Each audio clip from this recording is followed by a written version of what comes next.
मित्र असंच पण माझ्या पायाला कुत्र चावलं होतं या बा आता. पण तरी पण मी कुत्र्याला उठू देणार नाही, पाण्या पावसात हालू देणार नाही. या बा तुम्ही म्हणतात पुढे होतं या बा, हे पाहिलं का? असंच कुत्र माझ्या पायाखाली झोपलेलं होतं, बसलेलं होतं मित्र हो. आणि मला माहित नव्हतं आणि मी अचानक पाय खाली केला माझा कोणता हा बर का. असं पकड मित्र होते ना या बाई माझ्या पायाला कसं वाज घेतलंय ना. काय भाई तिकडं आयला माझ्या अंगाला काटा फुटला मित्र हो. मला भे वाटलं अरे ते घाबरलं काय काढू, पण ते येईल परत. हा हे हेंड फिरे कुत्रे राहते मित्र हो. पण काय करू माझ्यामध्ये माणूस किती एवढी आहे, मला आहे ना या लोकांची आहे ना दया मायाला येते हो. काय भानगडे काय मध्ये देवाना असं मन दिलेलं आहे मला की मला लय दया माया येऊन जाती. आता हालाकी याच्या आधी माझ्या पायाला असं कुत्र डसलं होतं मित्र हो. मी घाटीमध्ये 1 महिनाभर चक्रा मारत होतो. कम से कम माझ्या पायाला त्याचे 4 दात लागले होते, खालून 2 आणि वरून 2. आणि मला त्या दुखामध्ये इंजेक्शन घेणं लागले होते. काय सांगा तुम्हाला इतके बेकार हाल झाले माझे. 1 मिनिट पण मी जर बोलून घेतो मित्रासंग माझ्या. तर अशी भानगडे आता या प्राण्याचे बी तेच हाल आहे. पाण्या पावसात इकडे तिकडे पळू राहिले ते आणि मला पाहायला नाही जायना ते. त्याच्यामुळे ना मी त्याची न जाया आता पण तिकडे थांबलं द्या, परत येईन ती. आणि पा अजून पाहिलं ना आता कसं मग अचानक पायदाला लागला तर कसं ते लगे वाज घ्यायला लागलं होतं. तर वर मग अंगाला असं काटेच फुटले होते लगे. मला वाटलं बाबा काय धरतं काय मग अंगठा की मागच्या वेळेस मग असाच अंगठा धरला होता या कुत्र्यानं. म्हणजे हे नव्हतं ते दुसरं होतं. पण पावसात भिजल्यापेक्षा त्या तुम्हाला पाऊस दिसत असेल कदाचित, तेव्हा पाण्याचे थेंब त्या पाण्यात पडताना दिसत असेल. पण ते इकडे तिकडे काऊन नारबाळल्यावाने झालं का असं पिसळेल कुत्र्यावाने काऊन करू राहिलं असं. त्या बा आलं बरं का, आलं बाबा मी पाय वर वर करून गेले मित्र हो. बा आला आता इथंच बा आधी एवढ्या टपऱ्या सोडायचा मित्र हो. पण इथं जेवण बस ना ह्या बा बसला बा आहे का. कसं आहे आता पहा बरं तिकडे किती टपऱ्या, तुम्हाला टपऱ्या दाखवतो मी. ही टपरी हिच्या बाजूला उजून एक टपरी बरं का, ते पत्र दिसत तिला टपरी. पण तिथं नाही बसणार इकडे बी किती अडचण आहे. तिकडे नाही बसणार, इथं येऊन बसन माझ्या टांगण्याच्या मधामध्ये.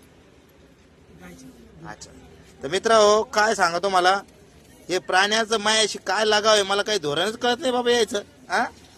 आता तिकडे गण टपऱ्या पडल्यात ना, मोकळ्या जागाच्या टपऱ्यामध्ये बसाव. आणि नेमकं मला किती वर टांग करणं लागायला लागलं त्याच्या धाका मी कधी अशी टांग खाली घेतली उगं धरलं गिरलं माग त्याचा दात माझ्या सॉक्स मध्ये अडकला होता. दुसरी टांग बी घेऊन टाकतो बाबा वरच.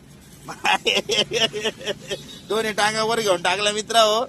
आता बैस रे बाबा आबाद मला कधी हिंड फिरा कुत्र्याचं लय वाटतं.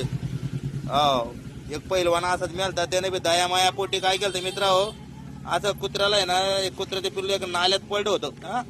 नाल्यात पडून त्या नाल्यातून तो काढायला गेला ते पिल्लू बरोबर. त्याच्या अंगठ्याला खाली चावलं ते. आणि त्याला वाटलं काय होतं पिल्ल्यानं आहे ना, ते बसला असं शांत.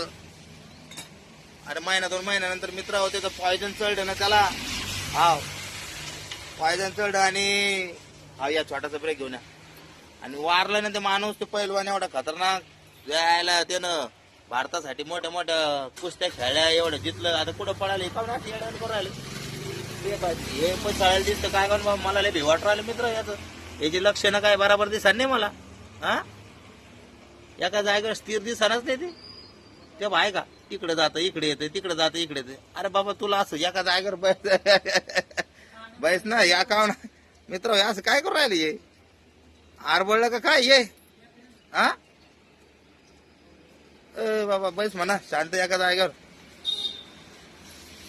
या पा मित्र इकून इकडं तिकून तिकडे, इकून इकडं तिकून तिकडे. फिरत होत ते माझ्या टांगा खाली. मग ही टांगी तर अशी असं लागला बी होता पाय माझ्या त्याला आहे ना. कदाचित धरू शकत होतं ते माझ्या पायाला, पण त्यानं धरलं नाही. दादा वाचलं मी बाल आहे की नाही. मित्र अशी गंमत आहे. त्याला आपलं मन लय मोकळं हो. आपल्या संघात अशा घटना घडत राहतात. कुत्रे मांजरे बोके बाके माणसं बेवडे बावडे शरीफ गरीब चट आपल्या पशीचे. चला मग ठीक आहे चालेल. बंधुचा स्वभाव असा आहे. मग कसं वाटलं तुम्हाला सांगा मग आता आहे की नाही. ओके जय हिंद जय महाराष्ट्र.